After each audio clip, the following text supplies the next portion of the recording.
Samantala, binulabog ng bomb threat ang ilang paaralan at establishmento sa Cabarrogues, Quirino kahapon ika-24 ng Setyembre. Ayon sa ulat, isang post mula sa hindi kilalang Facebook account na may screen name na Midtam ang nagsabing may itinanim na bomba sa ilang paaralan at establishmento sa nabanggit na bayan. Dahil dito, kaagad na rumisponde ang kapulisan ng Cabarrogues, katuwang ang Quirino Provincial Explosive Ordnance Disposal and K9 Unit sa nasabing mga lugar.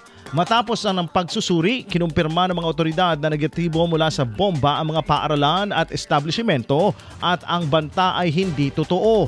Muli namang nagpaalala sa publiko ang mga otoridad na iwasan ang pag-post at pagpapakalat ng hindi beripikadong impormasyon upang maiwasan ang pagpapanik. Paalala ng mga otoridad na ang malisyosong pagpapakalat ng maling impormasyon o paggawa ng anumang banta tungkol sa mga bomba, pampasabog o anumang katulad na aparato ay ipinagbabawal at ang sinumang mapapatunayang lumabag ay maaaring maharap sa pagkabilanggo ng hihigit sa 5 taon o magbayad ng multa na hindi hihigit sa 40,000 pesos.